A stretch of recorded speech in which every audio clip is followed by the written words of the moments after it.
प्रणाम, नमस्कार। मैं सविता और हम लोग मधुबनी लिटरेचर फेस्टिवल के पेज से आज एक बहुत ही महत्वपूर्ण विषय पर बातचीत करने जा रहे हैं और हमारे साथ हमारे दो और साथी हैं। एक कथा वाचन में बहुत सिद्धहस्त हैं, आर्ट की जो कला की दुनिया से ताल्लुकात रखती हैं और बहुत किस्म की विधाओं से उनका जुड़ाव है और वो सब पर समान अधिकार रखती हैं।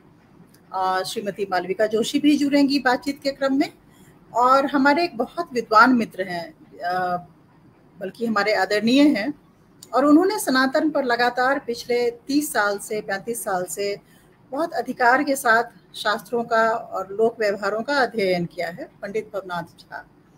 तो आज का जो विषय है वो बहुत ही रोचक है और उसमें आपकी रोचकता बनाए रखने के लिए यह भी आवश्यक है कि अभी हम लोग जिस पक्ष में हैं उसको हम लोग अमूमन पितर पक्ष के नाम से जानते हैं। हम सबको ज्ञात है पितर क्या होता है। हम सब अपने एंसेस्टर्स को, अपने पूर्वजों को अलग अलग नामों से बुलाते हैं। जो भारत है वह diverse culture, diverse language, diverse traditions का नाम है और इस भारत में सनातन अपने आप में, जो हमारे आज विषय के केंद्र में है, क्योंकि हम लोग पड़ताल कर रहे हैं कि क्या सनातन में के भीतर ऐसे आख्यानों की या ऐसे परिवर्तनगामी मूल्यों की आखिरकार कहाँ तक उसमें संभावना है। उस संभावना की तलाश क्या हम, जिसको कहते हैं परंपराओं को री इन्वेंट करके या उसका पुनर्पाठ करके, उसको री इंटरप्रेट करके, क्योंकि हम सबको समझना होगा कि हर युग का धर्म अलग है और उस युग के धर्म के अनुसार व्याख्याएं बदलती रहनी चाहिए, क्योंकि युग जो है वह एक स्टैटिक नहीं, एक डायनेमिक प्रोसेस है, उसकी अपनी गति है। तो इस सब के बीच में आज बहुत ही रोचक प्रसंगों के साथ जो है वो हम बातें करेंगे, पर मूल रूप से हमारी पड़ताल यही है कि सीता की एक बेहद रोचक कथा है। हम सब जानते हैं कि सीता हमारे लिए एक बहुत ही हमारी आराध्या है, कहीं माँ है, कहीं बहन है, कहीं किसी की बेटी है। इस सब के बीच में जो सीता की आराधना से लेकर, सीता से मित्रता से लेकर, सीता को अपनी बेटी समझने वाला समाज और रामायण की परंपरा में भींगा हुआ, बढ़ता हुआ, तरह तरह के किस्म किस्म के रामायण का पाठ करता हुआ समाज, क्या सीता की ऐसी परिवर्तनगामी मूल्यों के प्रति उनकी जो एक उनकी संकल्पना है या उनके साथ जो कथाएं जुड़ी हुई हैं, क्या हम उसका संज्ञान ले सकते हैं? क्या उसका पुनर्पाठ कर सकते हैं? हम अपनी क्षमताओं का और अपने युग की क्षमताओं की पड़ताल जो है थोड़ी बहुत यहाँ पर सनातन के संदर्भ में, पितरपक्ष के संदर्भ में और मूल तौर पर विभिन्न रामायणों में सीता की इस अनूठी कथा मैं अभी नहीं बताऊंगी। कथा जो है वो सुनाने के लिए हमारे बीच में हमारी मित्र हैं, वो आएंगी, वो आपको कथा बताएंगी। बहुत ही रोचक कथा है। तो सबसे पहले मैं आमंत्रण करती हूँ और अपने साथ लाती हूँ श्रीमती मालविका जोशी जी को। बहुत ही शानदार व्यक्तित्व हैं और कथा क्या कहती हैं, क्या कहने जा रही हैं, उन्हीं से रूबरू होते हैं। प्रणाम मैम। नमस्कार। नमस्कार। नमस्कार, धन्यवाद सविता जी। स्वागत है मैम जी। आपने ही मुझे बहुत समय से और आपकी जो एक मेरे ख्याल से आस्था है और इतना हार्दिक लगाव है, मतलब जो सीता की जो कथा है और उस कथा की परंपरा से, यहाँ पर मैं एक छोटी सी बात आपका परिचय देते हुए ये कहना चाहती हूँ कि कथावाचकों का महत्व क्या है। अफ्रीका में बहुत दिनों पहले जब मिशनरीज वहाँ पर आ रहे थे तो लोगों ने गौर करना शुरू किया कि हत्याएं बहुत हो रही हैं और मिशनरीज का प्रवेश वहाँ हो चुका था अफ्रीका में, और खास करके गौर किया गया ये जो हत्याएं हो रही हैं वो सारे कथावाचकों की हो रही हैं। उसमें कॉमन ये था उस सब के बीच में कि वो सब कथावाचक थे। बहुत ही आश्चर्य की बात थी कि वो तो ऐसा कुछ नहीं कर रहे थे जिससे कि कॉलोनी को, उपनिवेश को या साम्राज्य को कोई खतरा होता। वो तो बहुत ही सीधी सादी सी बात कर रहे थे, बहुत ही आसान सी दिखने वाली प्रक्रिया में थे, जिसको हम कहते हैं कथा कहना।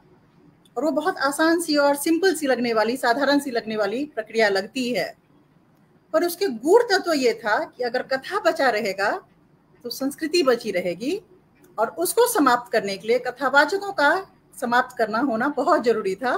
तो आपकी इसी मेरे ख्याल से आपकी जो यह इम्पोर्टेंस है या आपकी जो महत्ता है, कथा की जो महत्ता है और इस परंपरा की, कथा कहने की परंपरा की जो महत्ता है, इसके साथ ही मैं आपका स्वागत पुनः पुनः करती हूँ और आपसे आग्रह करती हूँ कि आज हम किस कथा को लेकर यहाँ उपस्थित हैं उसका परिचय दें और प्लीज हमें सीता के श्राप की कथा से अवगत करवाएं।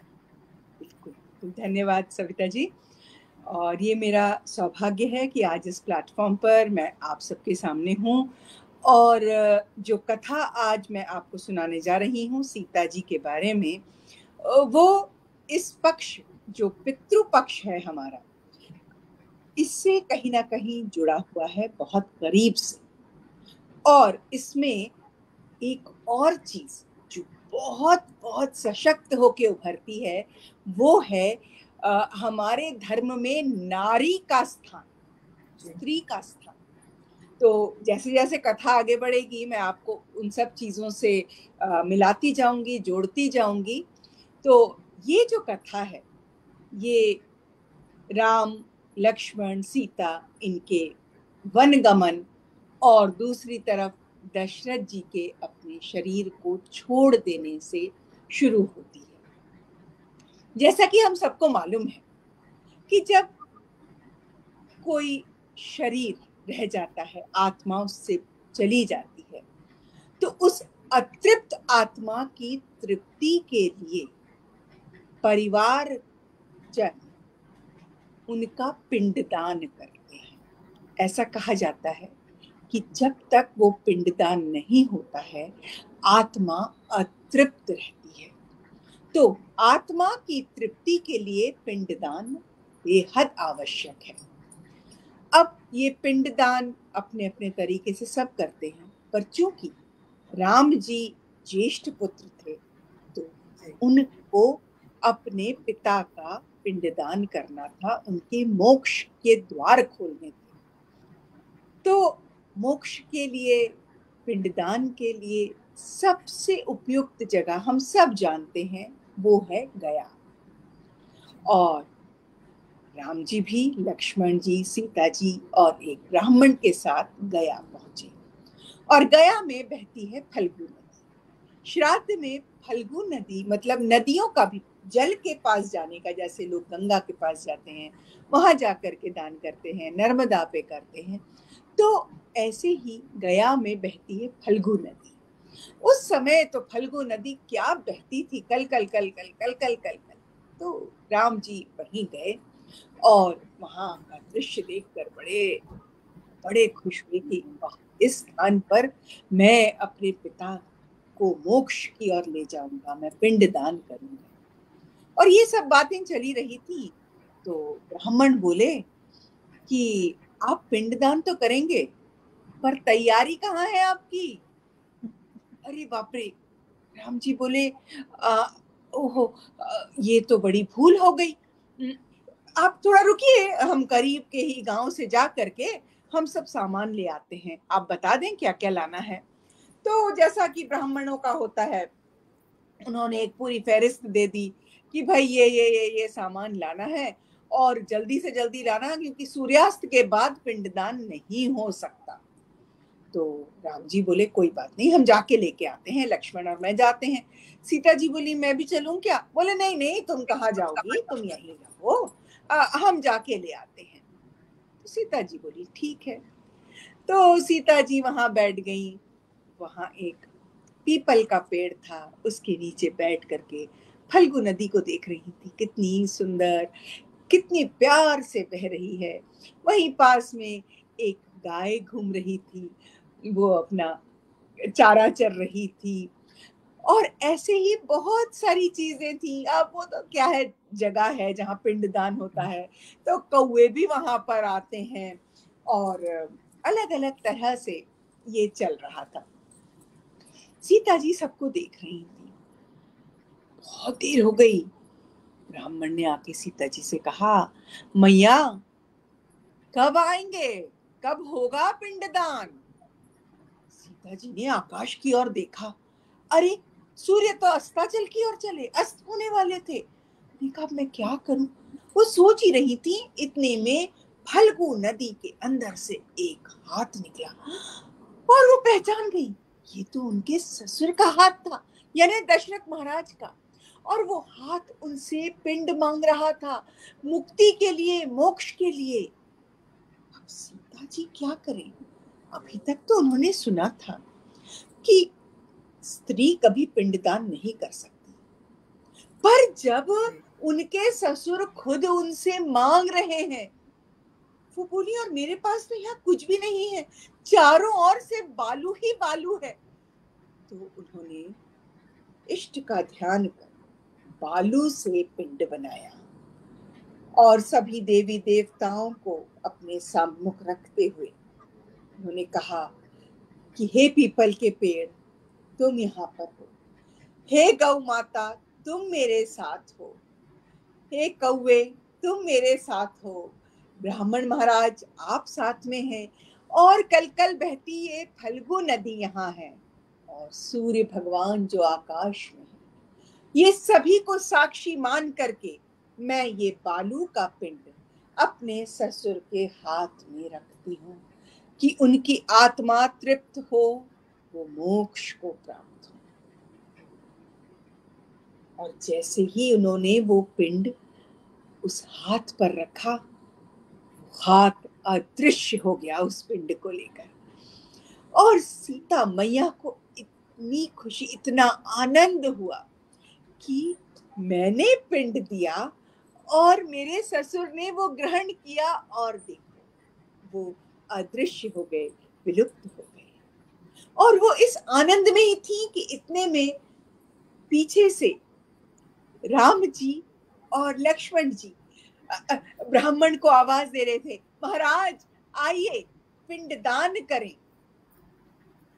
तो सीता जी बोली, पिंडदान मैं कर चुकी हूं।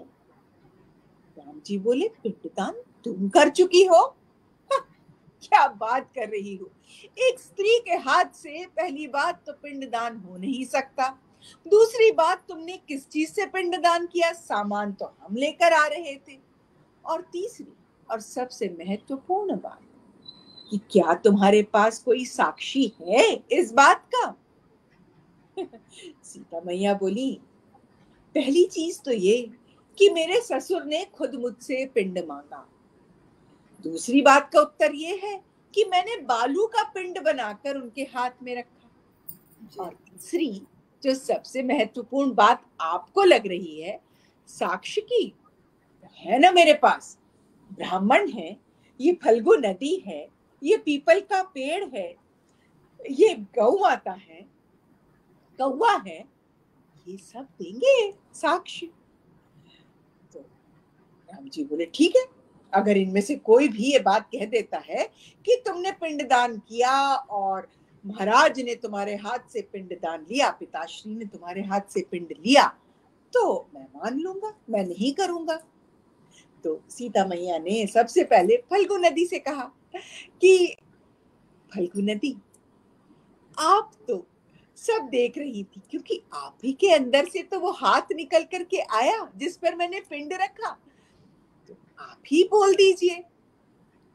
फल्गु नदी को लगा कि मैं ऐसे कैसे बोल दूं, क्योंकि कहीं शास्त्र में मुझे तो नहीं मालूम कि ऐसा हो सकता है। तो कहीं राम जी नाराज हो गए और कुछ उल्टा सीधा हो गया। तो फल्गु नदी बोली, देखो बहन, ऐसा है, मैं तो बहती रहती हूँ कल कल कल कल कल कल, और मुझ में क्या हो रहा है क्या नहीं हो रहा इसका मुझे कोई भान नहीं रहता, इसलिए मैं इसमें तुम्हारी कोई सहायता नहीं कर पाऊंगी। सीता जी बोली, अच्छा ऐसा?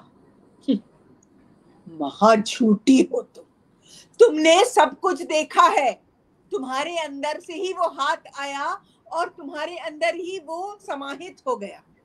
इतनी छोटी हो, वो बालू का पिंड मैंने तुम्हारी ही बालू से बनाया था।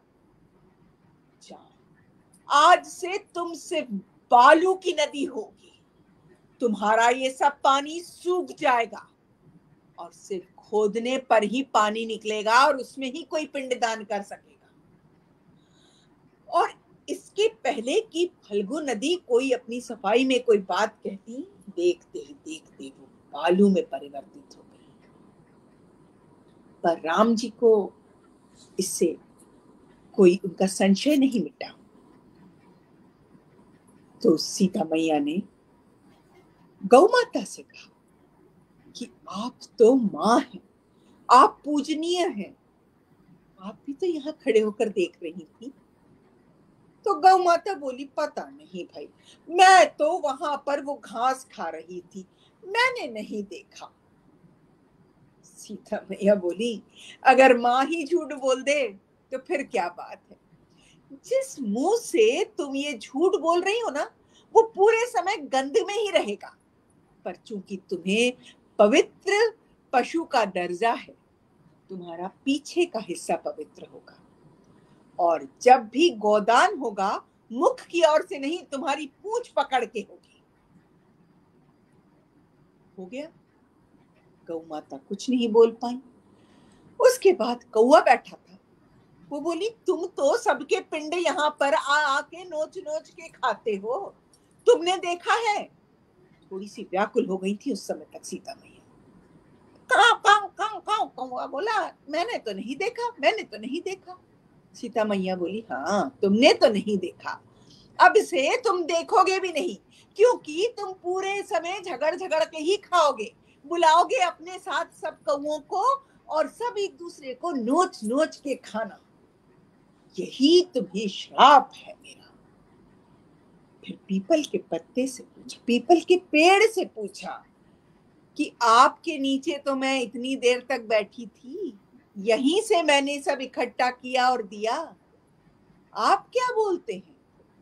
तो पता नहीं, मैं तो यहाँ वहां डोल रहा था, मेरे पत्ते डोल रहे थे, तो मुझे इतना ध्यान नहीं है।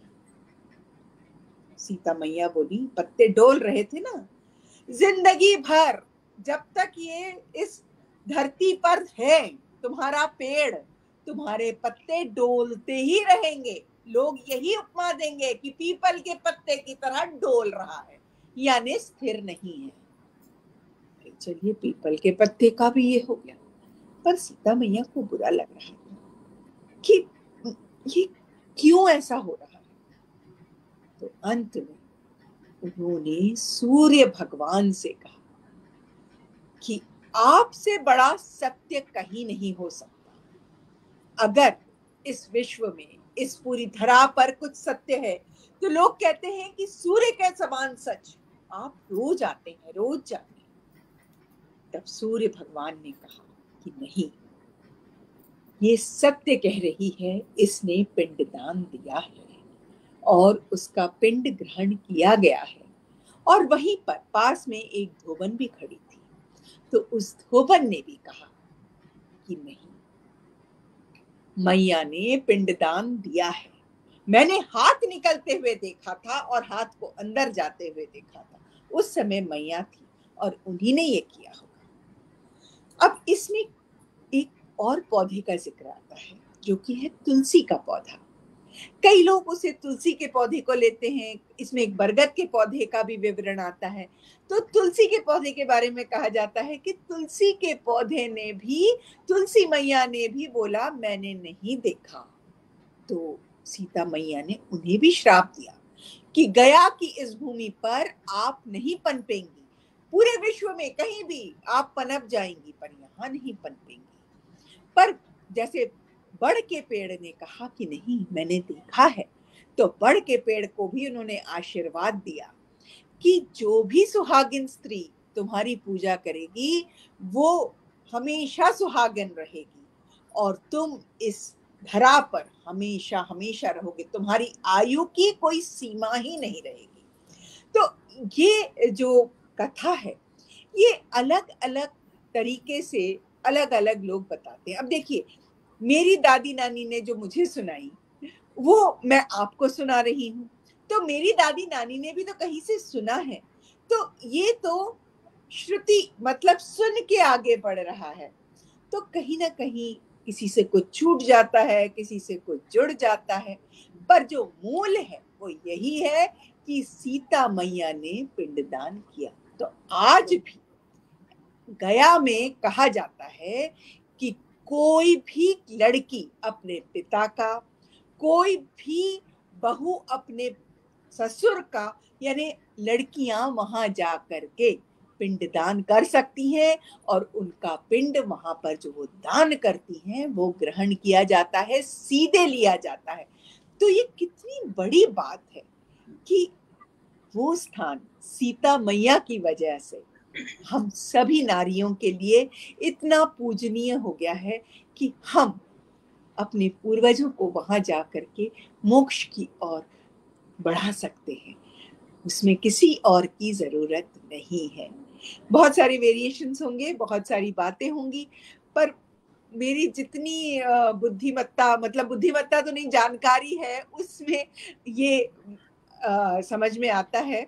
और सविता जी साथ में हैं, और साथ में इनके साथ मैंने एक बहुत अच्छा एग्जीबिशन देखा था जिसमें एक चित्र था। वो चित्रकार ने इतना सुंदर बनाया था और मुझे उस चित्र को देख करके लगा कि ये एक नारी शक्ति का बहुत बड़ा स्तंभ है। इससे नारी शक्ति की पहचान होती है। तो आगे हमारे साथ और विद्वान लोग हैं, जहाँ साहब हैं, वो और आपको परिचय कराएंगे। तो मंद बुद्धि होके कम बुद्धि अल्पमति में जितना हो सका मैंने आपके साथ शेयर किया। धन्यवाद। बहुत बहुत शुक्रिया आपका मैम। वैसे मंद बुद्धि का भी पाणिनि के अष्टाध्यायी ग्रामर में एक खास स्थान है, उस पर कभी और चर्चा होगी। मंद बुद्धियों का इस जीवन में मेरे ख्याल से बहुत एक विशाल एक भूमिका है, उस पर कभी और। बहुत शुक्रिया आपका। जैसे आपने खास जिक्र किया रंजना कुमारी जी का। रंजना कुमारी जी और इंकू झा दो ऐसे कलाकार थे जिन्होंने वैदेही जो हमारी श्रृंखला, आपने अच्छा किया उनका नाम लिया, मैं नाम नहीं याद कर सकी। जी जी जी। तो बहुत ही उन्होंने मेरे ख्याल से, और उनके पहले भी जो बिमला दत्त जी थी, सबसे पहले जो वैदेही की शुरुआत दरभंगा से हुई थी, तो सबसे पहले बिमला दत्ता जी ने यह सीता के श्राप पर ये बनाया था। वह पेंटिंग मतलब यहाँ पे दिल्ली में उसका एग्जीबिशन नहीं हो सका था, उसकी प्रदर्शनी नहीं हो पाई थी। रंजना कुमारी जी ने और इंकू झा ने बाद में जो है यह फिर से रिक्रिएट किया था एक तरीके से। उसका जो जादुई एक पक्ष था, जैसे आपने कहा, वैसे ही आपकी कथा का भी एक जादुई पक्ष है। मैं सुनते सुनते बाकी बातें भूल गई हूँ कि मुझे क्या बातें करनी है, पर बातें बहुत करनी है, क्योंकि इस आख्यान के बहुत सारे रूप हैं, बहुत सारे रूप हैं। अवयव कहीं बदल जाते हैं, कहीं बड़ का पेड़ है, कहीं पीपल का पेड़ है, कहीं धोबन है, कहीं सूर्य है, कहीं फल्गु है। फल्गु सब जगह है, फल्गु गया, फल्गु ये नदी सब जगह है, कौवा सब जगह है, कौवा सब जगह है, गाय सब जगह है, गाय सब गाय जगह सारी कथाओं में है। बाकी मुझे लगता है कि अपने हिसाब से लोगों ने जैसे जैसे सुनते गए, हो सकता है कि किसी की दादी ने कभी सुनाया होगा तो वो पीपल के पेड़ की जगह उनको तुलसी का पेड़ याद आ गया होगा, उन्होंने बता दिया और अपने हिसाब से मॉडिफाई कर दिया। तो जी जी जी, नहीं आपने इसमें ठीक कहा कि श्रुत परंपरा की चीज है, तो श्रुत परंपरा की चीज है, उसमें कोई कोडिफाइड तो है नहीं, तो उसमें वेरिएशंस होते रहते हैं। अब मेरे ख्याल से हम लोग इस पे चर्चा करें और आगे लौकिक और शास्त्रीय परंपराओं की। इसके लिए बहुत बेहद आवश्यक है कि हमारे बीच में एक बहुत ही प्रबुद्ध विद्वान है और जो बहुत नीड़ छीर विवेक के साथ जो है बातें करते हैं, रटी रटाई बातें नहीं करते हैं। परंपराओं का, शास्त्रों का पुनर्अध्ययन करने में और उनका युग के अनुसार पुनर्पाठ करने में जिनकी आस्था है और जिनकी योग्यता है, उनको मैं अब चाहूंगी कि वो हमारे साथ जुड़े और फिर हमारे साथ इस वार्ता को आगे। बहुत बहुत स्वागत आपका पंडित भवनाथ झा जी। आप धर्मायन नाम की एक पत्रिका है, नमस्कार, महावीर मंदिर पटना से, उसका कुशल संपादन आप लगातार करते आ रहे हैं।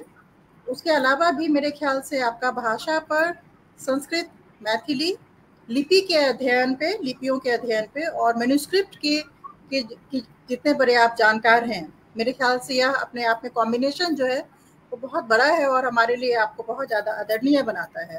पर आज हम आपकी जो खास आपकी अध्ययन रही है, आपने विभिन्न रामायणों का बहुत विस्तार से अध्ययन किया है और बहुत गहन अध्ययन के पश्चात जो भ्रांतियां हैं या जो ये कथानक उभर कर आते हैं अलग अलग, इन पर मैं आपसे आग्रह करूंगी कि आप प्रकाश डालें, क्योंकि बहुत रोचक है राम की कहानी में धोबन का फिर से इस कहानी में भी आना, ये मेरे लिए एक छेपक है। राम की ही कहानी में धोबन का आना, राम की ही कहानी में फिर से साक्षी का जो एक साक्षी की भूमिका है, वो चाहे वर का पेड़ हो, पीपल हो, तमाम किस्म के साक्ष्य। तो ये साक्ष्य राम और सीता और शुद्ध परंपरा और शास्त्र के बीच का क्या संबंध है, या हम कहाँ से क्या निकाल सकते हैं सनातन के इस सब के बीच में, हम पुनर्पाठ कैसे करेंगे? आपसे आग्रह है कि आप इस पर प्रकाश डालें। और एक मिनट आपसे लूंगी सविता जी, एक मिनट जी। लूंगी। दो चीजें मैं इसमें भूल गई।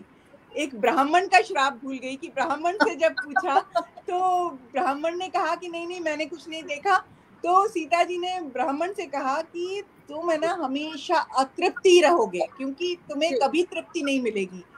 और इसके साथ ही उन्होंने जब इसी कथा में मुझे ऐसा लगता है कि कहीं ना कहीं ये जो धोबन थी, ये धोबन भी वो जो बाद में उनको आकर के फिर से उसी की बात पर से होता है, तो कहीं ना कहीं मुझे लगता है ये लिंक भी निकलेगा कि धोबन यहाँ तो इतना उनका साथ दे रही है पर उनको देख नहीं रही है और उधर आके उनके विरुद्ध बोल रही है। तो सॉरी, हाँ झा साहब। बड़े रोचक है। जी जी, सबसे पहले तो मैं एक बात स्पष्ट कर दूं कि स्त्री के द्वारा पिंडदान देने के संबंध में हमारा शास्त्र क्या कहता है? जी जी जी, बहुत आवश्यक है जी। स्मृति में उल्लिखित जो विधान है वो क्या कहता है जी? तो स्त्री के द्वारा हमेशा पिंडदान देने के लिए पिंडदान देने का अधिकार है जी। संपूर्ण श्राद्ध करने का भी अधिकार है। जब तक लड़की का विवाह नहीं हो तब तक वह अपने पिता को, भाई को अग्नि संस्कार दे सकती है, उसका श्राद्ध कर सकती है। लेकिन विवाह हो जाने के बाद स्मृति के अनुसार वह अपने पिता, भाई इत्यादि को अग्नि नहीं दे सकती, उसका श्राद्ध कर्म, पिंडदान आदि नहीं कर सकती। इसका कारण है कि विवाह के बाद गोत्र बदल जाना। गोत्र बदल जाने के कारण उसकी जो दिनचर्या है वह दिनचर्या बदल जाती है। हर गोत्र की दिनचर्या अलग है, उसके मंत्र, उसकी विधि, सब कुछ बदल जाता है। तो आखिर जो नारी विवाह के बाद अपने पति के गोत्र से मिल गई है, उसे आदत हो गई है जिस दिनचर्या में रहने की, उसे बदल करके वह फिर अपने मायके वाले गोत्र में नहीं मिल सकती है। इसीलिए वह अपने पति को, अपने ससुर को, अपने देवर के लिए, किसी के लिए भी वह पिंडदान कर सकती है, श्राद्ध कर सकती है। अभाव में यदि मान लीजिए किसी व्यक्ति का पुत्र नहीं है तो पत्नी करेगी।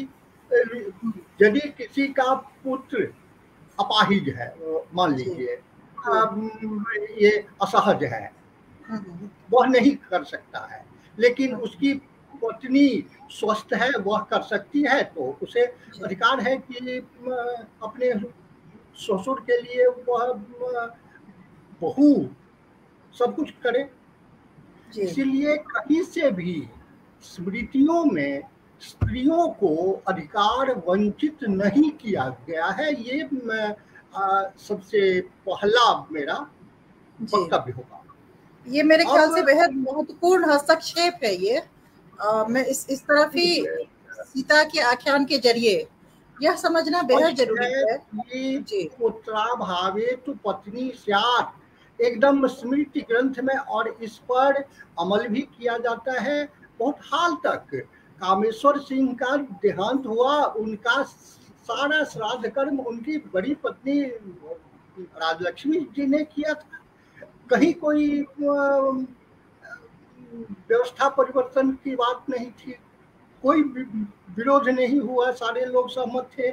इसलिए नारी को श्राद्ध कर्म करने का पूर्ण अधिकार है।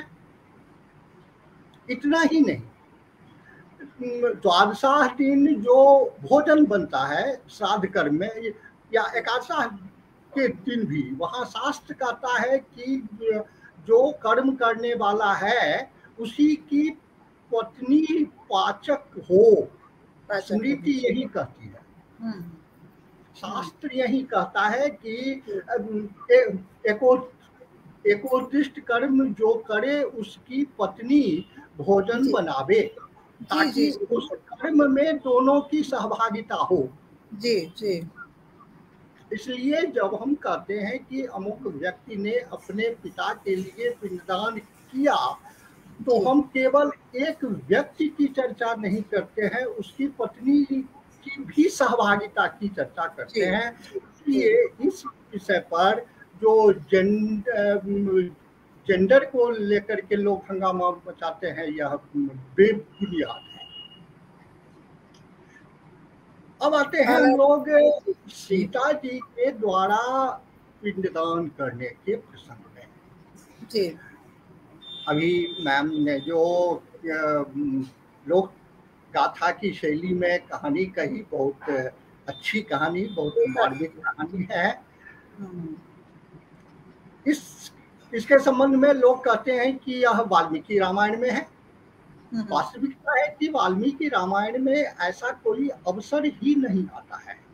वाल्मीकि रामायण के अयोध्या कांड में सीता के द्वारा दशरथ को जलांजलि देने का तो आया है, बल्कि यह बात न केवल वाल्मीकि रामायण में, बल्कि दशरथ जातक, जो बौद्ध जातक का गाथा भाग है, जातक कथा में तो उसका जो व्याख्या भाग है वह बहुत बाद का है, लेकिन जो गाथा भाग है वह अति प्राचीन है। उसमें भी आया है, राम कहते हैं एथ लक्षण सीता च उभो ओतर थोदकम। अरे लक्ष्मण, अरे सीता, दोनों जल में उतरो। एवायम भरतो आह। अभी अभी इस तरह से भरत ने कहा है कि राजा दशरथो मतो, राजा दशरथ का देहांत हो गया है। राम स्वयं कहते हैं कि अब भरत ने जब यह समाचार सुनाया है तो हम लोगों का पहला कर्तव्य है कि हम तीनों जल में उतरकर पहले जलांजलि दें। और वहीं पर गया की बात आती है, तो चूंकि गया ये जा नहीं सकते, राम वनवास में है तो गया नहीं जा सकते, बाध्यता है। अतः वे भरत से कहते हैं कि हे भरत, आप अयोध्या लौट जाइए और मैं अपना दायित्व आपको सौंपता हूँ कि आप गया जाकर के वहाँ पितृकर्म करें। और इसीलिए लोग बहुत पुत्र की इच्छा करते हैं कि इनमें से कोई एक भी जाकर के गया में उन्हें पिंडदान देकर संतुष्ट करे। इतनी ही बात वाल्मीकि रामायण में आती है। अब हम चलते हैं आनंद रामायण की ओर। जी। आनंद रामायण लगभग 1600 ईस्वी की रचना है, अकबर के काल की रचना है। और विष्णुदास और रामदास, इन दो व्यक्तियों के बीच वार्तालाप के रूप में रामायण, इस आनंद रामायण की रचना हुई है। और यह गोदावरी नदी के तट पर, विंध्य के दक्षिणी तट पर गोदावरी नदी के आसपास इसका लेखन हुआ है। इसमें एक प्रसंग आया है कि राजाभिषेक के बाद राम और सीता दोनों तीर्थ यात्रा पर निकलते हैं। सीता कहती है कि जब मैं वन में थी, मैं गंगा पार कर रही थी, तो मैंने बहुत देवताओं से, गंगा माँ से मनौतियाँ मांगी थी कि हम लोग सकुशल अयोध्या लौट आएंगे तो हम फिर आपका दर्शन करेंगे। इसी क्रम में यात्रा का उल्लेख हुआ है। इस यात्रा में राम की एक तीर्थ यात्रा हुई है जिसमें वे सबसे पहले पहुंचे हैं गंगा और घाघरा के संगम पर। गंगा सरयू संगम पर, वर्तमान में तदरी घाट छपरा के पास है, वहां पर पहुंचे हैं। फिर हरिहर क्षेत्र आए हैं, उसके बाद बैकठपुर आए हैं। बैकुंठपुर उसका नाम है आनंद रामायण में, और कहते हैं कि वहाँ बैकुंठा नदी के साथ संगम हुआ है और उस तीर्थ पर उन्होंने दर्शन करके फिर वहां से गया गए हैं। जी जी। गया में जो इस घटना की चर्चा है वह थोड़ा सा अलग ढंग से है। लोक कथा की शैली है कि इस स्थल को पढ़ने से हमें लगता है कि यहाँ पर इस आनंद रामायण कांड ने पुराण की जो अपनी व्यापक शैली है उसे छोड़ करके इन्होंने लोक गाथा की शैली पकड़ी है। यहाँ कथा है कि राम भी स्नान करने के लिए दूसरे घाट पर गए हुए हैं, सीता भी अपनी सहेलियों के साथ एक घाट पर स्नान करके और वहां पर देवी की पूजा के लिए बालू का इन्होंने पिंड बनाया, देवी की पूजा के लिए।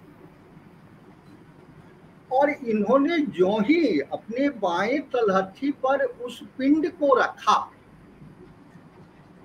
कि उस पर जल सिंचित करके और गोल बनाएंगे और इस बालू की पिंड पर देवी की पूजा करेंगे। 5 पिंड उन्हें बनाना था देवी की पूजा के लिए। सीता ने जो ही पहला पिंड बनाया और ऊपर इस तरह से उन्होंने जल दिया, माना बाएं हाथ पर पिंड है और इसके ऊपर से इन्होंने जल गिराया और जल गिराकर इन्होंने नीचे रखा। ठीक उसी समय दशरथ का हाथ वहां जमीन से नीचे निकला और वो पिंड गायब। सीता ने देख लिया, सीता पहचानती थी कि दशरथ हैं। फिर इन्होंने सोचा कि और दिया जाए, उत्सुकता बस इन्होंने फिर दूसरा बनाया, तीसरा बनाया। इस तरह से 108 पिंड सीता बनाती चली गई और दशरथ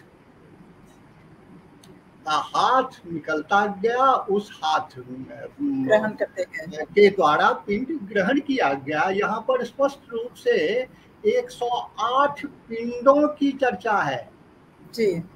सोपिनीतः पूर्ववच्च एवं अष्टोत्तरम शतम, अष्टोत्तर शत की चर्चा है जी। अंत में सीता थक गई पिंड बनाते बनाते और उन्होंने मन ही मन बिना पिंड बनाए देवी की पूजा करके अपने जगह पर चली गई राम के पास। बात खत्म। यहाँ पर दशरथ संतुष्ट हो गए, सीता आश्चर्यचकित थी। अब राम जब विधिवत पिंडदान करने लगते हैं तो देखते हैं कि अरे ये तो दशरथ जी आ ही नहीं रहे हैं। अब राम आश्चर्यचकित है कि जब जिस समय मैंने इंगुदी के चूर्ण से पिंड बनाकर उन्हें अर्पित किया था, उस समय आ गए थे। आज मैं जब विधान पूर्वक सब कुछ उन्हें पिंड दे रहा हूँ तो वे क्यों नहीं आ रहे हैं? अब इन्होंने, राम ने पूछा सीता से कि आप कुछ बताएंगी कि आखिर बात क्या है? राम नहीं जानते थे इस घटना के बारे में। डर गई। अब हम असली बात बता देते हैं तो फिर यह ठीक नहीं है कि मेरे हाथ से उन्होंने पिंड कर लिया, पिंड ग्रहण कर लिया और पुत्र के हाथ से नहीं ले रहे हैं। जो विधान पूर्वक दिया जा रहा है वो नहीं ले रहे हैं जी। अब सीता डर गई बेचारी। वहां पर स्पष्ट रूप से उल्लेख है कि रामोपि विस्मया विस्तस्थितः प्राह लक्ष्मणम। उन्होंने पहले लक्ष्मण से पूछा कि क्या लक्ष्मण आप कुछ जानते हैं? लक्ष्मण ने कहा कि नहीं, मैं नहीं जानता हूं। फिर सीता से पूछते हैं, तच्छ्रुत्वा जानकी शीघ्रं प्राह किंचित भयातुरा मयापराधितं किंचित क्षमस्व रघुत्तमो। मैंने ही कुछ अपराध किया है शायद। सीता को अब लगने लगा कि मेरे ही कारण हुआ है। तब राम पूछते हैं कि अच्छा ठीक है, तो इसका साक्षी कौन है कि ऐसी घटना हुई है? इसका साक्षी कौन है? तो फिर साक्षी के रूप में सबसे पहले आम के वृक्ष से पूछा जाता है। तो आम के वृक्ष ने कहा कि नहीं, मैंने नहीं देखा है। तो सीता ने शाप दिया कि तुम यहाँ पर गया की धरती पर तुम में फल नहीं लगेगा, लगेगा भी तो कीड़े फट जाएंगे। उसके बाद फिर उन्होंने फल्गु नदी से पूछा। फल्गु नदी ने भी मना कर दिया कि मैंने नहीं देखा। तो फिर उन्होंने, सीता ने शाप दिया कि अधो गति ही भविष्यति, माने तुम नीचे नीचे नीचे ही बहोगी, तुम्हारी जलधारा ऊपर नहीं आएगी।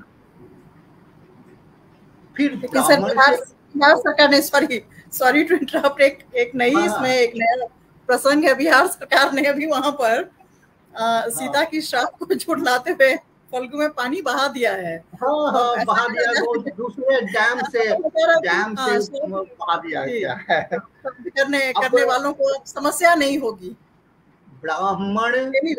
ब्राह्मण से पूछा गया तो ब्राह्मण ने कहा कि मैंने भी नहीं देखा है। तो ब्राह्मण को शाप मिला कि आप हमेशा असंतुष्ट रहेंगे और इसी तरह दीनहीन होकर के पृथ्वी पर भ्रमण करते रहेंगे। फिर पीपल के वृक्ष से पूछा गया तो उसने भी अस्वीकार कर दिया। तो उसे शाप मिला कि तुम्हारे पत्ते हमेशा डोलते रहेंगे। अंत में सूर्य को उन्होंने साक्षी माना। तो सूर्य आए और सूर्य ने कहा, सारी घटना सूर्य ने बता दी और उन्होंने कहा कि मैथिल्या पिंडदानेन जाता में तृप्तिरुत्तम, कि सीता के द्वारा दिए गए पिंडदान से मेरी उत्तम संतुष्टि हो गई है, इसीलिए मैं दोबारा क्यों आऊं? जब मेरा पेट भर गया तो मैं फिर दोबारा क्यों आऊं? कैसे खा सकता है कोई। जी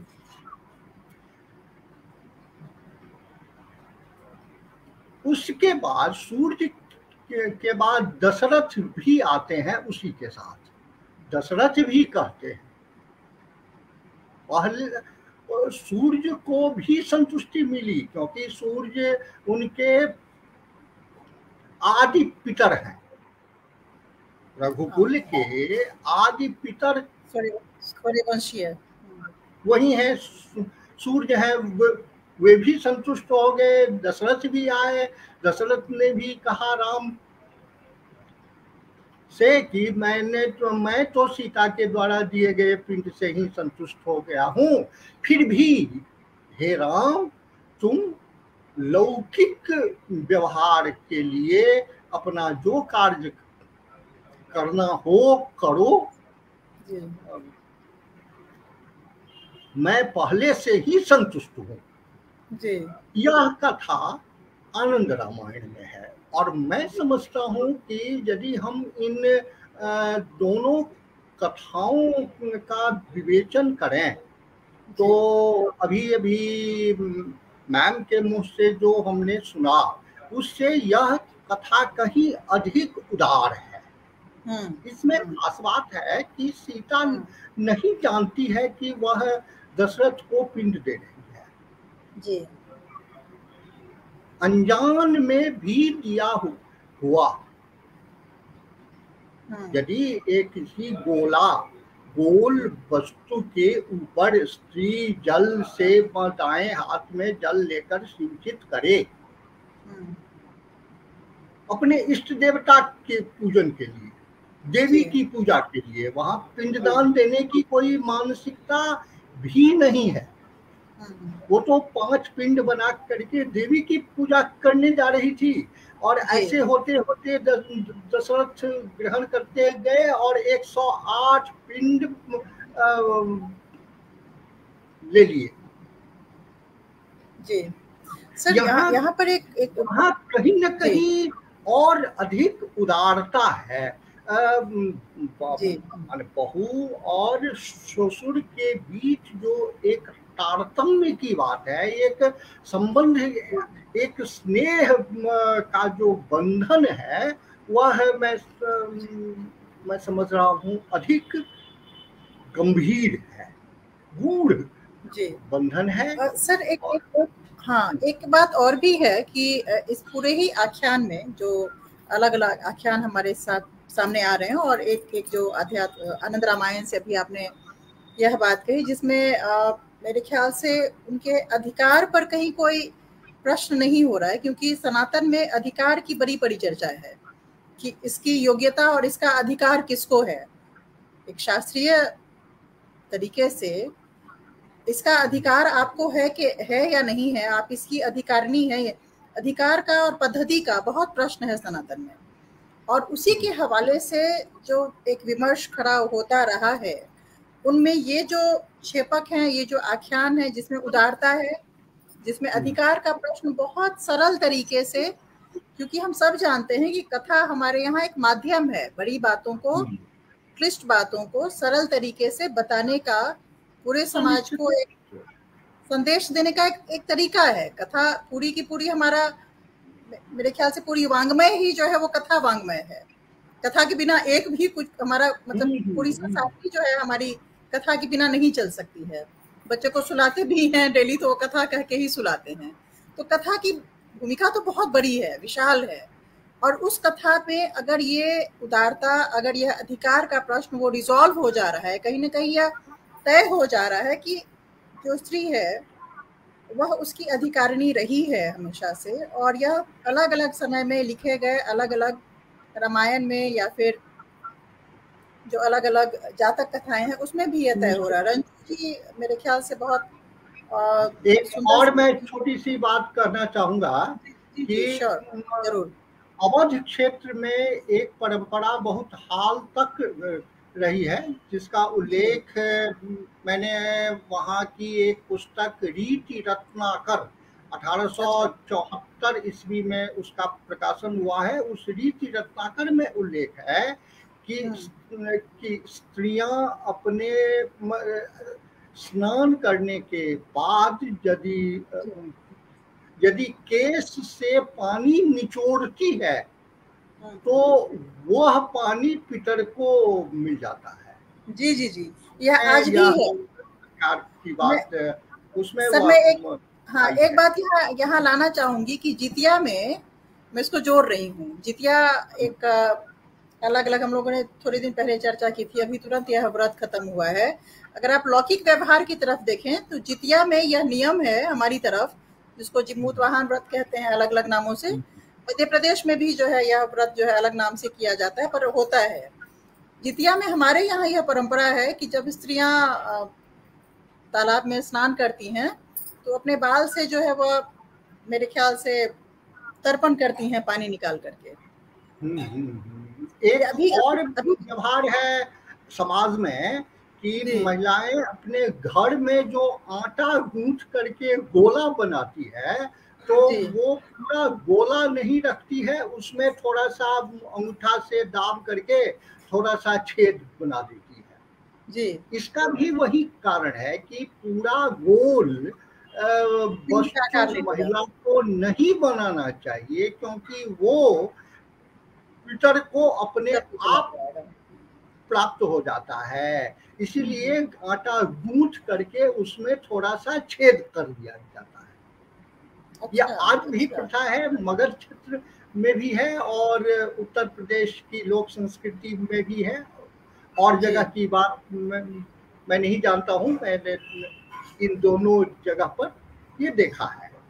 जी जी सर, मेरे ख्याल से रंजू जी कुछ कह रहे हैं। एक दो इनके रंजू मिश्रा जी हमारे साथ हैं बनी हुई, और बहुत इनकी दखल रही है, और खास करके लौकिक परंपराओं के बारे में जो इनकी गहन समझ है और जो इनकी व्याख्या करने का जो एक तरीका वो अद्भुत है। रंजू मिश्रा जी के कुछ बातों को मैं लेना चाहूंगी। वो पहला उनका हस्तक्षेप है कि कुल की बेटियां अपने माँ बाप और कन्यादान देने वाले के निमित्त ब्राह्मण खिलाती हैं चौथे दिन। लोक मान्यता में सुना है कि मृतक का उस दिन की यात्रा बहुत कठिन होती है, सगोत्री नहीं खिला सकते। तीसरे दिन सूतक के कारण तो बेटी खिलाती है।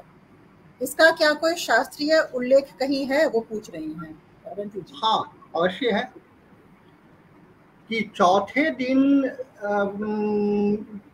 जो उनके अपने गोत्र वाले हैं उन्हें अधिकार नहीं रहता है कि वो ब्राह्मण खिला सकें, क्योंकि उनका अशौच तो 10 दिनों तक चलेगा। इसलिए जब तीसरे दिन विवाहित बेटियां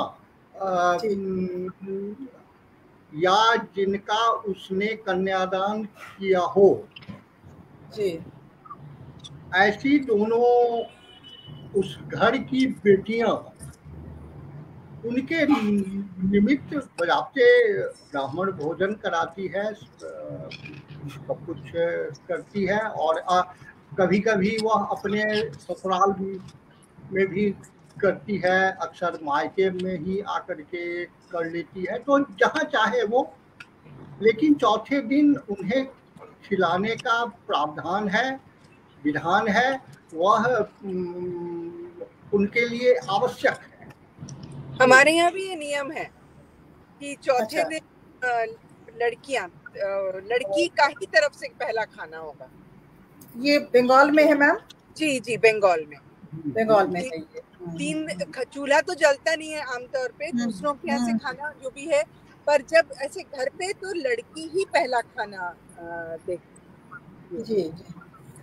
मालती मिश्रा जी हैं, वो कह रही हैं कि जब हम लोग बच्चे में भात का गोला बनाकर खाते थे तो माँ डांटती थी, भात को गोल गोल मत बनाओ, पिंडदान हो जाएगा। जी जी जी। हाँ। जी, तो मेरे ख्याल से क्या हम यह निश्चित तौर पर कह सकते हैं, क्योंकि आप सनातन परंपरा को जानने का, उसको प्रैक्टिस करने का, क्योंकि हमारे यहाँ व्यवहार की बहुत प्रधानता है, शास्त्र पक्ष से ज्यादा आप उसको व्यवहार में किस तरीके से ला रहे हैं इसकी भी उतनी ही प्रधानता है। आपका काफी गहरा जो है अध्ययन भी रहा है पंडित झा से मैं कह रही हूँ, और काफी आपकी समझ भी है, और आप लगातार जो है शोध में भी लगे हुए हैं, अकादमिक शोध में भी लगे हुए हैं। क्या इन सारी बातों को, जो लौकिक व्यवहार है, नाक के कील से और बाल से गिरा पानी पितर को प्राप्त होता है, हाथ का गोला मत बनाओ, आटा नाक सानते के समय उसको कील गोल से मत बनाओ। नहीं, असल में प्रत्येक दिन तर्पण के क्रम में भीगे वस्त्र से जो पानी गिरता है उससे पितरों की तृप्ति की बात कही गई है कि नदी में स्नान करते समय तो सबके लिए जल देते हैं, और जब नदी जल से बाहर होकर के अपने वस्त्र को निचोड़ते हैं तो कहा जाता है कि हमारे कुल में जिन पूर्वजों की संतति नहीं हुई, जिन्हें कोई पानी देने वाला नहीं है, वे सारे पितर इस जल से संतुष्ट हों। सर, दो बातें अपुत्रा गोत्र संभवा करके है कि अपुत्र हुए हों, जिनकी कोई संतति नहीं रही हो, वे इस जल से संतुष्ट हों। तो ये विधान है। सर, मतलब समझने वाली बात यहाँ ये है, जो हम लोगों की आदत है शोधकर्ता के तौर पर कि टेक होम क्या है, मतलब इसे हमें समझना क्या है। उस मायने में मुझे जो थोड़ी बहुत बात समझ में आ रही है, और आपसे हमेशा ही मैं जब कहीं मुझे कुछ बहुत ऐसा लगता है कि संदेह उत्पन्न हो रहा है या कुछ जानकारी चाहिए, मैं हमेशा जुड़ती हूँ, और बहुत आभारी हूँ। आप बातों को बहुत आसानी से और बहुत स्पष्ट तौर पर समझाते हैं। क्या ऐसा कहा जा सकता है, अब दर्शकों की तरफ से मैं पूछ रही हूँ, जो हमारे दर्शक जुड़े हुए हैं, और वैसे भी आम तौर पर जो सनातन के बारे में ये भ्रम है कि यहाँ अधिकार के प्रश्न जब भी आता है, स्त्री को वंचना ही मिलती है, स्त्री वंचित है। इस पर आप निश्चित तौर पर क्या कहना चाहेंगे इन उदाहरणों को समेटते हुए? दरअसल स्त्री के संबंध में जो आज अवधारणा है, वह अवधारणा प्राचीन काल में नहीं थी। प्राचीन काल में स्त्री और पुरुष के अद्वैत की बात हमेशा आई है, बाएं और दाएं हाथ की तरह। और जब विवाह होता है तो विवाह में जिन मंत्रों से आहुतियां दी जाती हैं, उनमें स्पष्ट रूप से यह उल्लेख है कि हमारी अस्थि से अस्थि, मांस से मांस, रक्त से रक्त संयुक्त होकर एक हो जाएं। हे वरुण, हे पूषण, आप हमें यह शक्ति दें कि हम एक हो जाएं। और जब इस एकता की बात हम कर लेते हैं तो कौन क्या करता है, कौन खाना बनाता है, कौन अंग खाना परोसता है, इसका कोई महत्व नहीं रह जाता है। आज लोग यह कहते हैं कि पिंडदान पति ही क्यों करे, पत्नी ही क्यों न करे, वह भी क्यों न बैठे पति के साथ। मैं कहता हूँ कि यदि खाना बनाने वाले रसोइये कह दें कि मैं भी परोसने में ही लग जाऊंगा, तो फिर कभी हो पाएगा? वो नारी क्यों समझती है कि हम उस कर्म में सम्मिलित नहीं है? हर रूप में तो वह सम्मिलित है। केवल अंतर इतना ही ना है, एक नारी का कार्य है कि वह ला करके दे पति को। वो नहीं देगी तो पति बैठा बैठा कुछ तिल जल लेकर के बैठा क्या कर लेगा? सर, एक्चुअली जो आधुनिक आधुनिक जो विमर्श है या आधुनिकता में जहाँ तक इसको देखा जाता है, यह एक जिसको संगिनी के तौर पर, या जो अद्वैत की बात आपने की पुरुष और स्त्री में जिस अद्वैत की बात आपने की, या फिर विवाहोपरांत जिस तरीके से जिन मंत्रों की आपने बात की या जिन अवधारणाओं की बात की, उस तरीके से आधुनिक संदर्भ में स्त्री और पुरुष के संदर्भ को देखा नहीं जा रहा है। दिक्कत मुझे यहाँ यही समस्या है। जी जी, इसीलिए आप उसको पृथक पृथक भाव से, अलग अलग भाव से देखते हैं और फिर यह निर्णय लेते हैं कि यहाँ यह वंचना है, यहाँ यह वंचित है। क्योंकि कर्म जो है आप उसको एक मेरे ख्याल से संपूर्ण तौर पर देख रहे हैं कि श्रम का विभाजन है, एक बना रहा है, एक अर्पण कर रहा है, और यह एक संपूर्ण प्रक्रिया है। इस प्रक्रिया में किसी की वंचना नहीं है, सिर्फ उसके क्षेत्र अलग अलग हैं मेरे ख्याल से, अगर मैं समझ पा रही हूँ तो। हाँ बिल्कुल, क्षेत्र अलग अलग है और सबका अपना कर्म निर्धारित है। जी जी, जैसे आप मेरे ख्याल से आज भी जी, जब हम यह कहते हैं कि हम दोनों एक हों, जी, विवाह में ही मंत्र है कि हम दोनों अब एक हो चुके हैं। मांसैर मांसम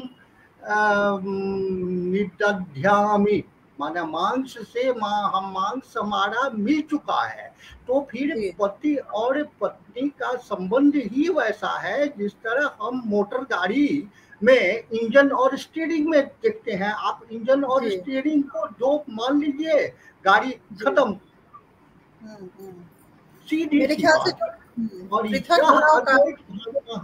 हमें लानी होगी, क्योंकि आज से 2500-3000 साल पहले के जो स्क्रिप्चर है उसमें जो टर्मिनोलॉजी है, उस टर्मिनोलॉजी को हमें उसी के संदर्भ में देखना होगा।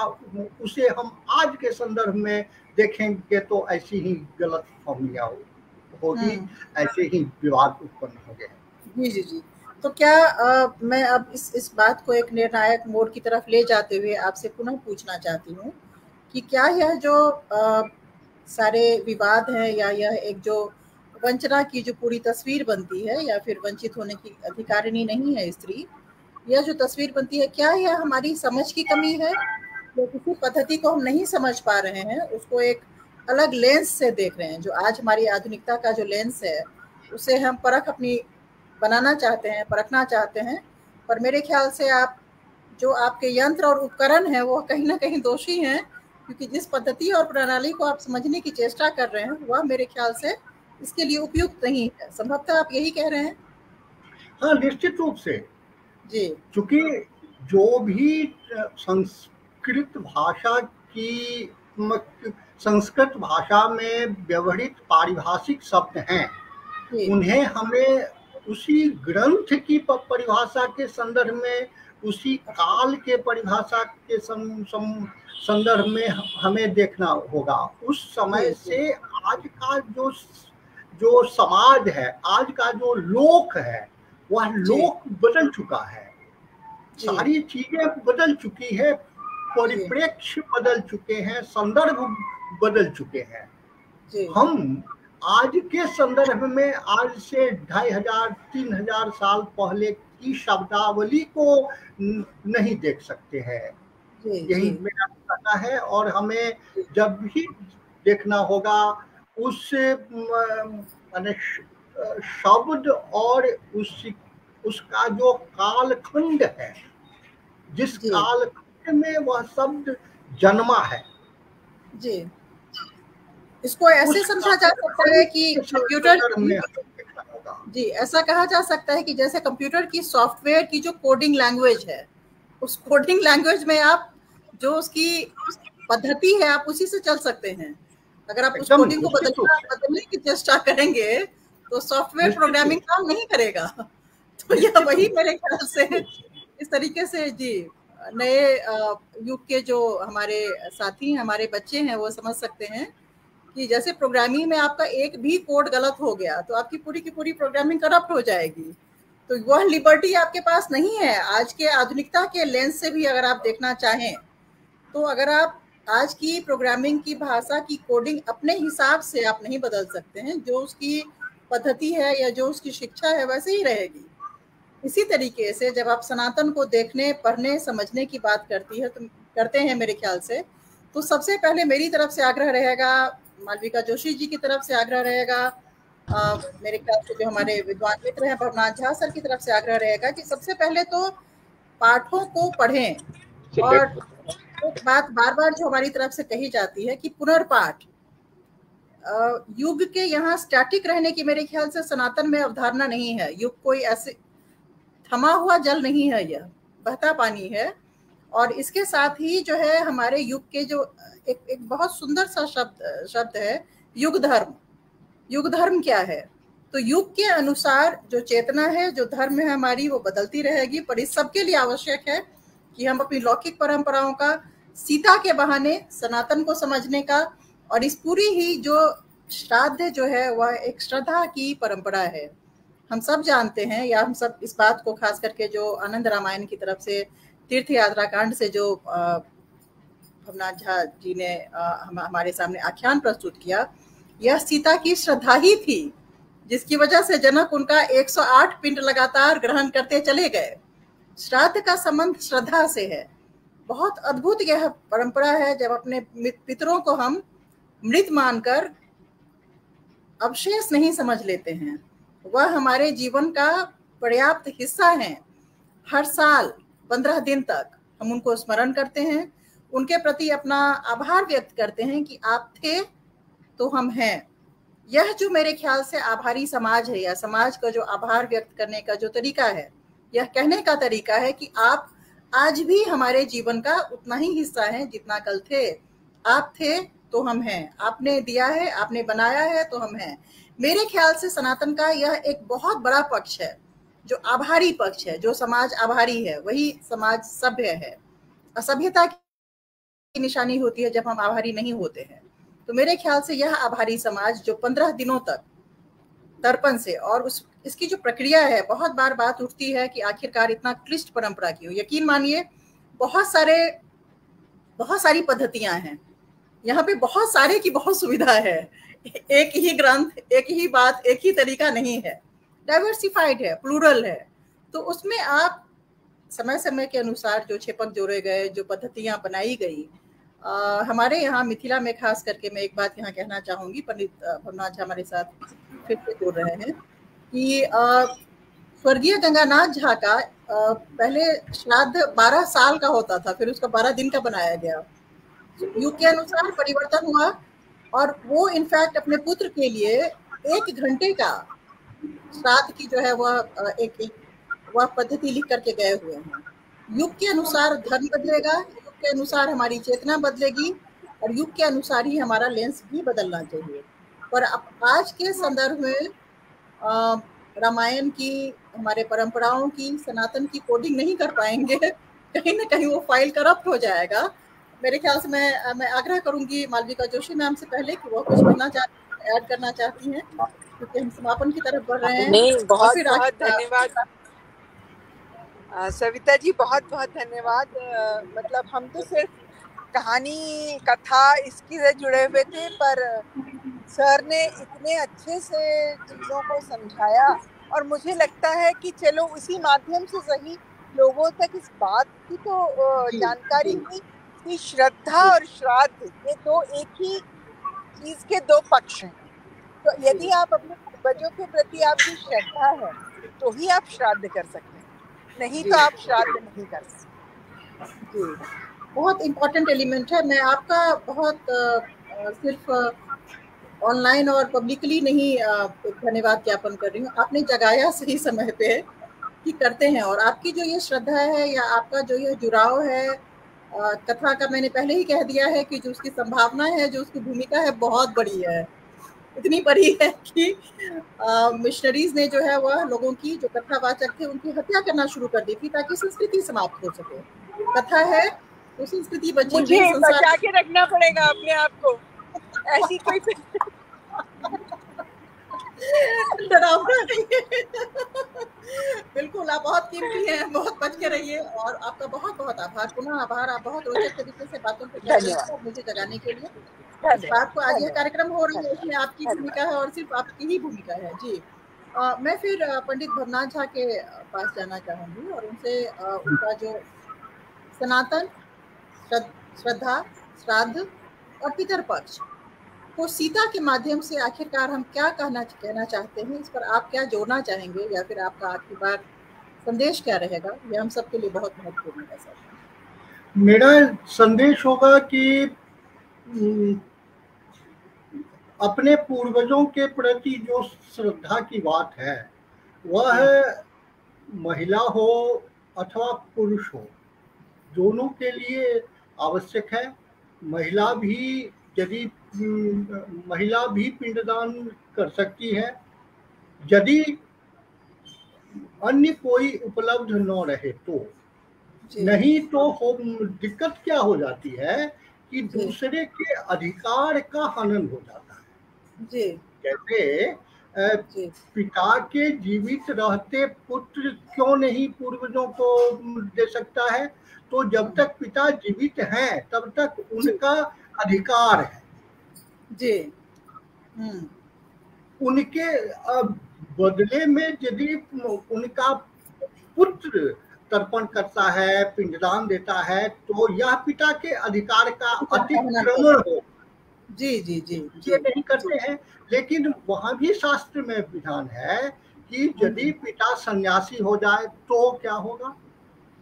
इस पर हमारे धर्मशास्त्रियों ने काफी विवेचन किया है और उन्होंने कहा है कि यदि पिता सन्यासी हो जाए अथवा किसी तरह से पतित घोषित हो जाए, वह श्राद्ध कर्म करने का अधिकारी न रहे, साथ ही यदि शारीरिक रूप से भी अक्षम हो जाए जी, तो ऐसे में उसके पुत्र का कर्तव्य है कि वह पिता के सभी कर्मों को करे। असल में पिता अपना सारा दायित्व पुत्र को सौंप कर जाता है। जी जी जी। तो यदि किसी महिला के पति जीवित हैं, सक्षम हैं, तो फिर महिला को चाहिए कि अपने पति के साथ ही करे, क्योंकि वह यदि अलग से करती है तो फिर दोनों के पार्थक्य होने का, अलग होने का, एक तरह से दोनों के बीच विच्छेद की स्थिति उत्पन्न हो जाती है धार्मिक रूप से। तो हमारे सनातन धर्म में पति पत्नी के विच्छेद को भी तो अच्छी दृष्टि से नहीं देखा गया है जी। इसलिए यदि पति हैं तो फिर उनका कर्तव्य है कि वो पति के साथ ही करे, उन्हीं के कर्म में सहयोग करे। यदि पति नहीं है, मान लीजिए पति ऐसी स्थिति में हो जहाँ की वे कोई कर्म नहीं कर सकते हैं जी, रास्ते में हो, गाड़ी में यदि सफर कर रहे हो और उसी दिन ब्राह्मण भोजन कराना हो इनके घर में, तो पत्नी को पूरा अधिकार है कि वह सारी व्यवस्था करके ये सारा कर्म करावे। इसलिए पूर्वजों के प्रति श्रद्धा, पिंडदान, जल अर्पण, इस सब में स्त्री और पुरुष के बीच कोई अंतर नहीं है। हाँ, अंतर वहां पर हो जाता है कि बेटी का जब विवाह हो जाता है तो वह अपने पिता के लिए 11वें दिन का श्राद्ध नहीं कर सकती है, क्यों? वो जब भी करेगी चौथे दिन कर सकती है। चौथे दिन करके वह निश्चिंत हो जाए, कोई दिक्कत नहीं है। लेकिन 11वें दिन का वह पूरा कर्म नहीं कर सकती है। वहां पर गोत्र भेद, शाखा भेद, उसकी दिनचर्या में जो भेद है, इसका व्यवधान उपस्थित हो जाता है, क्योंकि विवाह के बाद स्त्री पति के घर आ जाती है और उसका गोत्र ही स्त्री का गोत्र हो जाता है। और अब मायके से अलग गोत्र में ही तो विवाह होगा। जी उसकी सारी दिनचर्या बदल जाती है। छंदोग गोत्र वाले हैं तो वे उदय के बाद संध्या वंदन करेंगे, वाजस्नेयी वाले हैं तो उदय से पहले ही उनको संध्या वंदन कर लेने का विधान है। तो अब फिर ये दो तरह की जो अवरोध उत्पन्न हो जाएगा, इसमें अवरोध होगा और इस अवरोध के कारण विवाहित स्त्री यदि अपने पिता का श्राद्ध करती है तो उसमें गतिरोध उत्पन्न होगा। जी जी। लेकिन वो अपने ससुराल वालों ससुराल में वो कर सकती है, जी कोई जी दिक्कत जी नहीं है। जी। मेरे ख्याल से आज अब हम लोग इस महत्वपूर्ण निर्देश के साथ और इस महत्वपूर्ण जो आपकी एक तरीके से हम लोगों को एक दिशा जो आपने प्रदान किया है शास्त्रीय बोध के साथ और शास्त्रीय उदाहरणों के साथ जो आपने किया है, हम क्या वहाँ पहुँचना चाह रहे हैं या वहाँ पहुँच सकते हैं कि युग के अनुसार और परिस्थिति के अनुसार ही धर्म की व्याख्या होती है, ही धर्म में अधिकार और अनाधिकार की विवेचना है। और इस सब के बीच जो श्रद्धा का, जो पितरों के प्रति हमारी जो भावना है, जो मूल भावना है, यह एक भावुक परंपरा है। क्या हम ऐसा कह सकते हैं कि यह एक भावुक भाव प्रधान परंपरा है जिसमें आपके पास बहुत एक बड़ी एजेंसी है, एक बहुत बड़ा आपके पास आपका अधिकार है कि आप युग के अनुसार हस्तक्षेप कर सकते हैं, दखल दे सकते हैं, एक नई परंपरा की शुरुआत कर सकते हैं। और यहाँ मैं एक छोटा सा एक प्रकरण है या फिर एक कथा समझ लें, कथा से शुरुआत, कथा से ही अंत हो तो सुंदर है। कथा से ही बहुत बड़ी बड़ी बातें जो है हमारे मेरे ख्याल से परंपरा में, सनातन परंपरा में जो है बार बार कही गई है। बात अलग है कि हमने कथाओं को सुनना बंद कर दिया है। एक छोटी सी कहानी है, एक व्यक्ति के यहाँ सत्यनारायण की कथा होने वाली थी और वह बहुत परेशान हो करके इधर उधर घूम रहे थे। उनकी माताजी बैठी हुई थी और वह इंतजार में थी, प्रतीक्षा में थी कि आखिरकार यह सत्यनारायण की कथा कब शुरू होगी और शुरू हो क्यों नहीं रही है।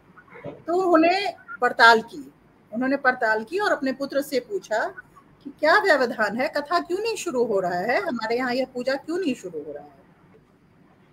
बच्चा उनका जो है बहुत ही आग्रही था, बहुत ही मेरे ख्याल से ओबीडियंट था, जिसको लोग आज्ञाकारी बालक था। उस बालक ने बहुत ही भावुक होकर के कहा कि माँ, एक कुत्ते को ढूंढा जा रहा है। तो उन्होंने कहा कि कुत्ते को आप क्यों ढूंढ रहे हैं, किस कारण से, पूजा में तो कुत्ते की कोई आवश्यकता नहीं है। तो उन्होंने कहा कि नहीं, आपको मालूम नहीं है, पिताजी पहले कुत्ते को बांध देते थे और फिर पूजा करते थे, इसीलिए बहुत आवश्यक है कि उस परंपरा को हम जारी रखते हुए पहले कुत्ते को बांधे और फिर पूजा शुरू करें। उनकी माँ ने अपना कपार पीट लिया, माथा पीट लिया और कहा कि हमारे यहाँ श्वान था, कुत्ता था, वह हमारी पूजा को में व्यवधान ना डाले, इसीलिए आपके पिताजी उसको बांध करके पूजा करते थे, यह कोई परंपरा नहीं है। इसीलिए आज हम लोग उस कुत्ते को ढूंढ रहे हैं, उसको बांधने की आवश्यकता नहीं है।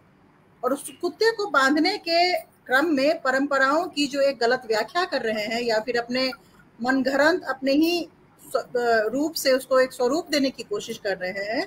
संभवतः हमें उस कुत्ते को ढूंढने की जो हमारी पूरी कवायद है उसको बंद करना होगा और यह समझना होगा कि उस समय में परिस्थिति विशेष में यह बात थी, इसीलिए उस कुत्ते को बांध करके पूजा शुरू हुई थी। किसी भी पवित्र अनुष्ठान को करने का, श्रद्धा के साथ किसी भी कर्म को करने का हमारे पास पूरा अधिकार है। मानवीय इवोल्यूशन जिसको कहते हैं हम, जो एक इतनी लंबी जो एक सभ्यता को लेकर के सामने अभी तक आ सके हैं निर्बाध रूप से, उसमें सबसे बड़ी जो एजेंसी है, सबसे बड़ा जो दखल का अधिकार है, वह प्रत्येक मानव के पास है। सीता भी मानव थी, हम भी मानव हैं और हम सबको अधिकार है कि अपने मानवीय जो परंपरा और हमारा अधिकार और हमारे हाथ में जो इतने सारे जो परंपराओं से जो ताकत मिली है, जो शक्ति मिली है, उसको अपने चेतना में प्रवेश करके उसकी पुनर्व्याख्या हर दिन करें, हर क्षण करें, हर समय करें, और अपना अपना धर्म सनातन के बीच में आप कहाँ फिट हो सकते हैं। बहुत बड़ा ही कैनवस है, कोई भी इसमें 70,000 किस्म के जो है वह यह व्याख्या देना किसी के लिए संभव नहीं है। बहुत बहुत मुश्किल आती है। बड़े से बड़े हमारे सामने पंडित बैठे हुए, मैं भी अगर ऐसे कहूँ कि नहीं नहीं आप एक लाइन में व्याख्या करें कि सनातन क्या है, नहीं कर पाएंगे। तो इसीलिए सनातन की व्याख्या करना, उसको प्रैक्टिस करना है। आपके अपने मानवीय स्वरूप और अधिकारों की जागरूकता आपको चाहिए, और आप किस तरीके से उसको लेकर सामने आ रहे हैं प्रतिदिन, प्रति क्षण, और आप अपने पूर्वजों के प्रति नमन करते हुए। मेरे ख्याल से सनातन को जीना इसी को कहते हैं, और हम सबके पास बहुत अधिकार है। रंजू मिश्रा की एक टिप्पणी है, मैं देख लेती हूँ वो क्या कह रही हैं।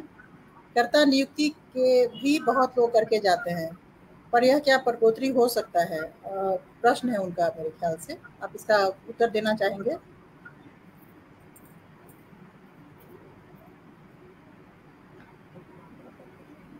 रंजू जी का प्रश्न है। वस्तुतः इस संदर्भ में एक ही विधान है कि दौहित्र को लोग कर्ता बनाते हैं, और वह एक अलग विधि है। जब कोई व्यक्ति अपनी पुत्री का कन्यादान करने लगता है तो उसी समय में वह संकल्प लिया जाता है कि इस पुत्री से जो पुत्र उत्पन्न होगा वह मेरा अग्नि संस्कार करेगा। तो इस रूप में वह दौहित्र को बना सकते हैं, अन्यथा अपने ही गोत्र वाले को बना सकते हैं। और परगोत्री में वही एक समस्या आ जाती है जिसका उल्लेख मैं बार बार मैं कर चुका हूँ। आज मैं छंदोग हूँ। मुझे यदि कहा जाए कि आप वाजस्नेही वाला संध्या वंदन लोग को पढ़ा दीजिए, मैं नहीं पढ़ा पाऊंगा, मैं नहीं जानता हूँ। क्योंकि जो हम जिस शाखा में मैं हर दिन कार्य करता हूँ उससे भिन्न शाखा की परंपरा का अवलंबन मैं भी नहीं कर पाऊंगा। इसलिए वहाँ शाखा भेद की बाध्यता के कारण परगोत्री को कर्ता नहीं बना सकते हैं। केवल दौहित्र को, वह भी उसकी माँ के कन्यादान के समय ही। यही एक विधान है। यहाँ एक बात मैं इसमें जोड़ना चाहूंगी, बल्कि दो बात जोड़ना चाहूंगी। 2021 या 20 की घटना होगी, बहुत ही मेरे ख्याल से राष्ट्रीय तौर पर यह घटना एक प्रेरक प्रसंग के तौर पर फ्लैश हुई थी हमारी। मुझे अभी भी वह दृश्य याद है जब बीजेपी की बहुत बड़ी नेता हैं स्मृति ईरानी जी, और स्मृति ईरानी जी के किसी प्रिय कार्यकर्ता की मृत्यु हुई थी, जिस कार्यकर्ता ने संभवतः उनके चुनाव में उनकी बहुत मदद की थी। और वह एक बहुत ही व्यापक तौर पर वह दृश्य सामने आया था जब स्मृति ईरानी ने उस अपने कार्यकर्ता को भाववश, प्रेमवश, अपनी एक कर्तव्यवश जो है उसको कंधा दिया था। और यह दृश्य जो है वो मेरे ख्याल से पॉपुलर इमेज में बहुत ज्यादा फ्लैश किया गया था, बहुत ज्यादा इसकी चर्चा हुई थी। यह नहीं पूछा गया था कि उनको वह कंधा देने का, स्मृति ईरानी ने किसी से नहीं पूछा था कि मुझे कंधा देने का अधिकार है या नहीं है। यह उन्होंने खुद तय किया था कि वो कंधा दे रही हैं। इसका मुझे नहीं समझ में आया, या मैंने कुछ ऐसा नहीं देखा कि लौकिक परंपरा ने या समाज ने उनको मेरे ख्याल से किसी किस्म का दंड दिया हो या कोई दंड का प्रावधान हुआ हो कि उन्होंने ऐसा कर लिया इसलिए स्त्री को यह अधिकार नहीं है, और अब जो हमारी नेता है उनको जो है यह दंड दिया जाए, उनको वर्जित मान लिया जाए, उनको समाज से बाहर कर दिया जाए। इस किस्म की कोई घटना मेरे इसमें नहीं आई थी। तो लौकिक परंपरा में भी मेरे ख्याल से यह वर्जित नहीं है। दूसरी, यह शांति निकेतन की एक घटना है जहां टैगोर के पास एक मेरे ख्याल से एक दुविधा उत्पन्न हुई थी जब वो बहुत ही कम उम्र में, हम सब जानते हैं कि बहुत कम उम्र में जो विवाह के हमारे यहाँ बहुत सारी जो ऐसी परंपराएं आ गई थी, जिसमें बहुत कम उम्र की जो लड़कियां हैं वह विधवा हो जाती थी, तो विधवा विवाह वह कराना चाहते थे। पर चूंकि वह शास्त्रीय परंपरा में भी आस्था रखते थे, तो उन्होंने हजारी प्रसाद द्विवेदी को बुलाया और उनसे पूछा, उनसे राय लेनी चाहिए कि क्या शास्त्र में विधवा विवाह की परंपरा है या अनुमति है, आप हमें इसकी पड़ताल करके बताएं, तो फिर मैं यह निर्णय लूंगा।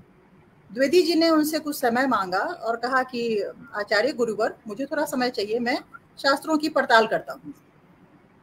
कुछ दिन के बाद द्विवेदी जी ने टैगोर से कहा कि नहीं, शास्त्र इसकी अनुमति नहीं देता है कि विधवा विवाह हो। टैगोर ने प्रश्न को पलट दिया और कहा कि अब आप पड़ताल ये करके आइए कि क्या शास्त्र इसका निषेध करता है। अनुमति नहीं है विधवा विवाह की, ये बात आपकी पड़ताल से आपने मुझे समझा दिया। क्या इसका निषेध है हमारे शास्त्रों में? द्विवेदी जी फिर गए और उन्होंने आकर के कहा कि नहीं, शास्त्र में इसका निषेध भी नहीं है। तो टैगोर ने कहा कि फिर जब शास्त्र में इसका निषेध नहीं है, तो फिर इस विधवा का पुनर्विवाह क्यों नहीं होगा? इस बात का जवाब आप मुझे नहीं दे पा रहे हैं, और इसीलिए मैं निर्णय ले रहा हूं कि इस बच्ची का पुनर्विवाह मैं करवाऊंगा। तो मेरे ख्याल से दखल जो है, मानवीय दखल, इसी को कहते हैं, जहां आप शास्त्र को साथ लेते हुए, जैसा द्विवेदी ने कहा था, उनका एक बहुत प्रचलित जो है कि ये है कि हम परंपरा और आधुनिकता को लेकर साथ चल सकते हैं, पर एक पैर को बहुत मजबूती से पीछे रखना होगा जब हम अपनी परंपराओं की अवज्ञा किए बिना नई परंपराओं की खोज करेंगे। अगर दोनों पैर एक साथ उठा लेंगे तो मुंह के बल गिर जाएंगे। मुंह के बल गिरने की आवश्यकता नहीं है। एक पैर को मजबूती से पीछे परंपराओं में और एक पैर को आगे बढ़ाते हुए हम टैगोर की तरह, सीता की तरह, सत्यनारायण पूजा में जो माता जी थी उनकी तरह यह निर्णय ले सकते हैं कि सनातन की इस विशाल परिधि में निषेध और प्रिस्क्राइब्ड जो है अनुमति बहुत सारी बातों की है, नहीं है। बहुत सारी परंपराएं हैं, बहुत क्षेत्रों की बहुत परंपराएं हैं, परिवारों की बहुत सारी परंपराएं हैं। सबको यूनिलीनियर तरीके से एक ही मान लेना जो है वह बहुत बड़ी, जो मेरे ख्याल से, भूल होगी।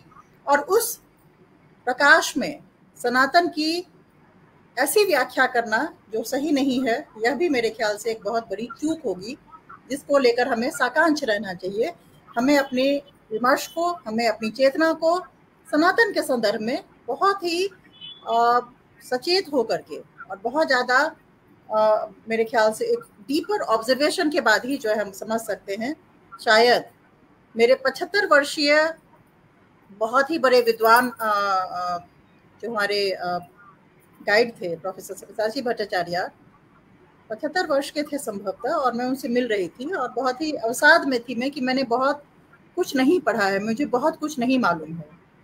उन्होंने जो मुझसे पंक्ति कही थी, उसके साथ ही मैं इस वार्तालाप को विराम देना चाहूंगी। उन्होंने मुझे कहा कि तुम क्यों अवसाद में हो? मुझे कुछ नहीं पता है। मैं सागर के किनारे बैठा हुआ देख रहा हूं कि मुझे कुछ नहीं आता है। मैं अभी भी सागर में प्रवेश नहीं कर चुका हूँ। मैं सागर के किनारे बैठा हूँ। तुम तो बच्ची हो, कुछ नहीं हो।